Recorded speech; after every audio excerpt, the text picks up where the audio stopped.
चलो આપણે હવે ચેપ્ટરની અંદર આવતા ત્રણે પ્રકારના સૂત્ર જોઈ લીધા છે. એક અંતરનું સૂત્ર, એક વિભાજનનું સૂત્ર અને બીજું મધ્યબિંદુના યામનું સૂત્ર.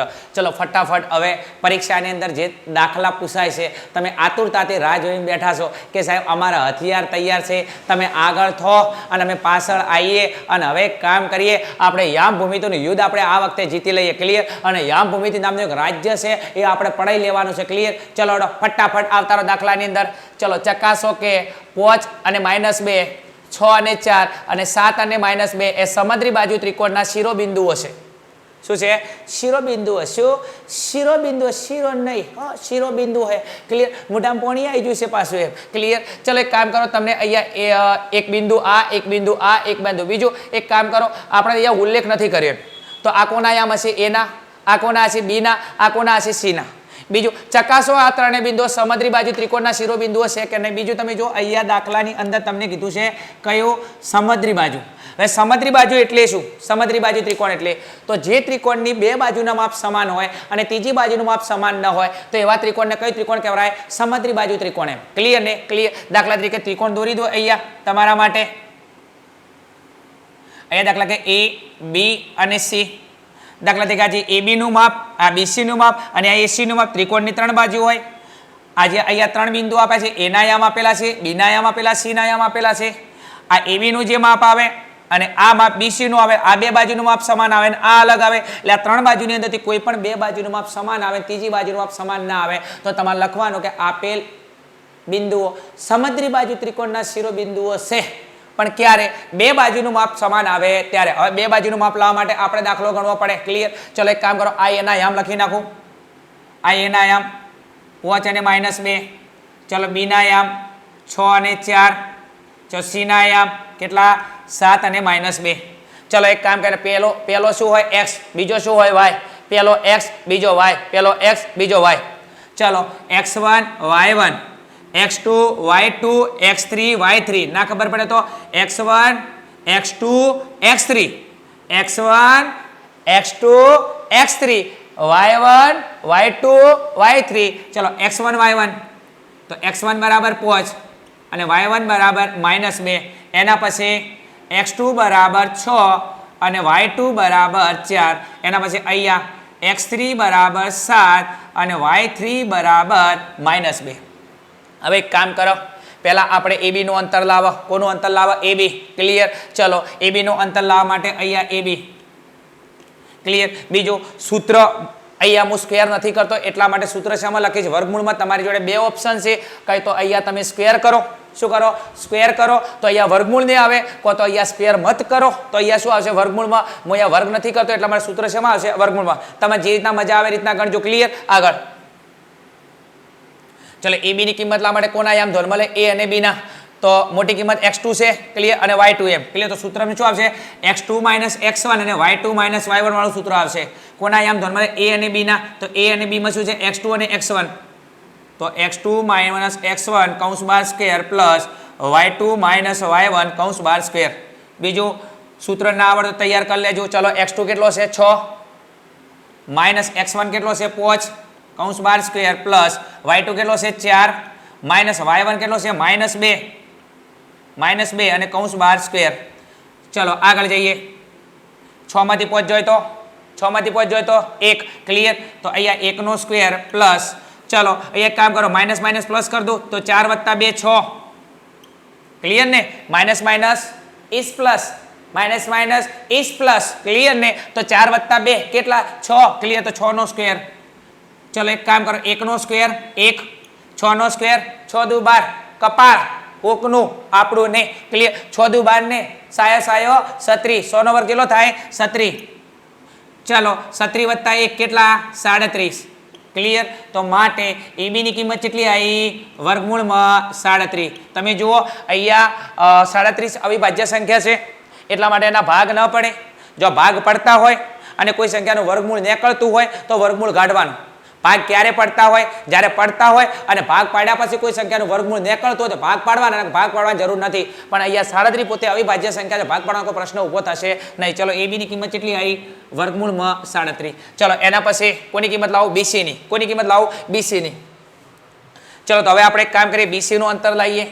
તો બીસીનું અંતર લાવવા માટે કોના યામ ધ્યાનમાં લઈશું? બી અને સીના. કોના? બી અને સીના. ચલો તો બીસીનું અંતર લાવીએ આપણે. બીસી બરાબર, હવે એક કામ કરો થોડું, અહીંયા એબીનું અંતર લાવવા માટે એના બીના યામ લીધા હતા, તો બીસીનું અંતર લાવવા માટે બીના સીના યામ ધ્યાનમાં લઈશું. ક્લિયર ને ક્લિયર? બીજું જુઓ, મોટી કિંમત શેમાં છે? x3 અને નાની કિંમત શું છે? x2. તો x3 માઇનસ x2 અને y3 માઇનસ y2. ક્લિયર? સૂત્ર કોના આધારે બનશે? તમારી દાખલાની મેથડ, તમારા દાખલાની રીત ઉપરથી સૂત્ર તમારું ડિસાઇડ થશે. ક્લિયર ને ક્લિયર? પણ મોટી સંખ્યા બને ત્યાં સુધી સૂત્રમાં આગળ રહેશે. મોટી સંખ્યા શું છે? 3 અને 2. 3 અને 2. ચલો સૂત્ર બનાવીએ. x3 માઇનસ x2 નો square plus y3 minus y2 નો સ્ક્વેર. ચલો સૂત્રની અંદર રકમ મૂકી દઈએ. ચલો x3 કેટલો છે? 7 માઇનસ x2 કેટલો છે? 6. તો અહીંયા મૂકી દઉં 6 કૌંસ બાર સ્ક્વેર. ચલો y3 કેટલો છે? -2 નિયમના માઇનસ. y2 કેટલો છે? y2 4.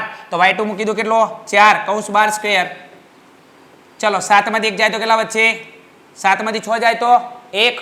7 માંથી 6 જાય તો 1. તો 1 નો સ્ક્વેર પ્લસ, હવે એક કામ કરો, માઇનસ માઇનસ પ્લસ પણ ચિહ્ન મોટી સંખ્યાનું, અથવા માઇનસ માઇનસ પ્લસ પણ ચિહ્ન માઇનસ. તો એક કામ કરો, -4 ને -2 તો 2 નો સરવાળો થાય 6 થાય, પણ કેવા? -6 નો વર્ગ. ક્લિયર ને ક્લિયર? આગળ ચલો 1 નો સ્ક્વેર 1 અને 6 નો સ્ક્વેર સાયો 36. 100 12 ને હો. ક્લિયર? અને અહીંયા ઘાત બેકી છે એટલા માટે જવાબ શેમાં આવશે? પ્લસ ની અંદર આવશે. તો 100 નો સ્ક્વેર 36. ક્લિયર? ચાલો 36 ને 1 37. ક્લિયર? માટે આ કોનું અંતર હતું? બીસી નું. તો માટે બીસી બરાબર વર્ગમૂળમાં કેટલા? 37. તો અહીંયા બીસી ની કિંમત કેટલી આવી છે? વર્ગમૂળમાં 37. ક્લિયર ને ક્લિયર? તમે જો એબી અને બીસી સમાન આવી જશે, પણ હાલ હજી ના ખબર પડે હો કે સમદ્રી બાજુ ત્રિકોણનો છે. ને તમે તો બોયો અધર સડાઈ દીધી સાહેબ, યુદ્ધ જીતી જતી નહીં જીતી જાઓ. ક્લિયર? ચાલો હજી ત્રીજી બાજુનું માપ ચેક કરવું પડે. જો ત્રીજી બાજુનું માપ અલગ આવે તો આ બે સમાન છે, એટલા માટે સમદ્રી બાજુ ત્રિકોણનું માપ શિરોબિંદુઓ છે એમ કહેવાય. પણ ત્રીજી બાજુનું માપ આપણે ચેક કરવું પડે. ચલો ત્રીજી બાજુ આપણા માટે કઈ છે?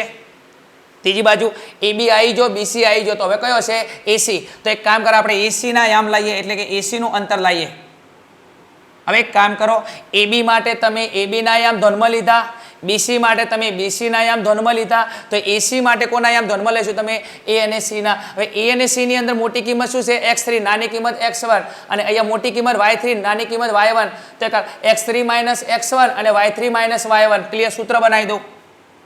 x3 માઇનસ x1 કૌંસ બાર square plus y3 minus y1 કૌંસ બાર સ્ક્વેર. સૂત્ર કોના ઉપરથી બનશે?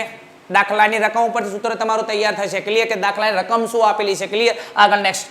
ચલો x3 કેટલો? 7 અને x1 5. તો 7 માઇનસ 5, 7 માઇનસ 5 કૌંસ બાર સ્ક્વેર. ચલો y3 કેટલો છે? -2 અને શું છે? y3 કેટલો છે? -2. તો y3 લખી નાખો અહીંયા -2. નિયમના માઇનસ. y1 કેટલો છે? -2. તો અહીંયા લખી નાખો -2. -2 છે, પાછું કૌંસમાં લખવું પડશે, નિયમના માઇનસ અને કૌંસ બાર સ્ક્વેર. જો ઘણું બધું થઈ ગયું. ક્લિયર? જો એક કામ કરો, પહેલા y3 છે, y3 કેટલો છે? -2. તો પહેલા આ નિયમના -2, પછી આ નિયમના માઇનસ, અને y1 કેટલો છે? y1 છે -2. તો એ -2 છે એટલા માટે કૌંસમાં લખેલા છે. આગળ જવું છે. ચલો 7 માંથી 5 જાય તો 2. તો અહીંયા 2 નો સ્ક્વેર પ્લસ, હવે એક કામ કરો, માઇનસ પેલા અંદર પ્લસ કરો, તો -2 એમના એમ, માઇનસ પ્લસ. ક્લિયર? અને કૌંસ બાર સ્ક્વેર. ચલો આગળ 2 નો સ્ક્વેર 4, 2 નો સ્ક્વેર 4 પ્લસ, હવે એક કામ કરો, આ +2 છે -2 છે, તો 2 માંથી 2 જાય તો 0, અને 0 નો સ્ક્વેર કેટલો થાય? 0. જો આ +2 ના -2, તો 2 માંથી 2 જાય તો 0, અને 0 નો સ્ક્વેર કેટલો થાય? 0. ચલો 4 વત્તા 0 કેટલા? 4. ક્લિયર? અને 4 નું વર્ગમૂળ કેટલું છે? 2. કેમ? 2 નો સ્ક્વેર કેટલો થાય? 4. તો અહીંયા કેટલા હશે? 2. માટે એસી ની કિંમત કેટલી આવી? એસી બરાબર 2. ક્લિયર? વિદ્યાર્થી મિત્રો, તમે જોઈ શકો છો કે અહીંયા તમે ત્રિકોણની ત્રણ બાજુના માપ હતું, એક AB, એક BC અને એક હતું AC. અહીંયા તમે જુઓ AB અને BC નું માપ કેવું છે, સમાન છે, અને AC નું માપ અલગ છે. એટલા માટે તમે જુઓ આ ત્રિકોણ કયું હશે, સમદ્રી બાજુ ત્રિકોણના શિરોબિંદુઓ હશે. કેમ? કેમ કે તમે જુઓ બે કિંમત સમાન છે, ત્રીજી કિંમત સમાન નથી. એટલા માટે આપેલા બિંદુઓ કયા છે, સમદ્રી બાજુ ત્રિકોણના શિરોબિંદુઓ હશે. તો વિદ્યાર્થી મિત્રો ફાઇનલ સ્ટેટમેન્ટ લખજો પરીક્ષાની અંદર ખાસ, ના કે એક માર્ક કટ થઈ જશે. આટલું છોડી દેશો અને ઉઘાડને પાડો તો માર્ક્સ નહીં મળે. સમજો, એકાદ દોઢ બેક્સમાં તમારો માર્ક્સ ઉડી જશે. અહીંયા સ્ટેટમેન્ટ શું કીધું હતું કે ચકાસો કે સમદ્રી બાજુ ત્રિકોણના શિરોબિંદુઓ છે. હા છે. ચમ બે બાજુના માપ કેવા છે, સમાન છે. તો અહીં આપેલ બિંદુઓ સમદ્રી બાજુ ત્રિકોણના શિરોબિંદુઓ છે એમ કહેવાય. હા, આપેલ બિંદુઓ ત્રિકોણના શિરોબિંદુઓ છે. કેમ? કેમ કે બે બાજુના માપ સમાન છે, ત્રીજી બાજુનું માપ સમાન નથી. ક્લિયર મિત્રો? પરીક્ષાની અંદર દાખલો પૂછાય એવો છે. ક્લિયર? બીજું પૂછાય તમને આવડવો જોઈએ. ચલો હવે આપણે આગળનો દાખલો જોઈએ, જે પરીક્ષાની અંદર કદાચ પૂછાયેલો દાખલો હોઈ શકે છે.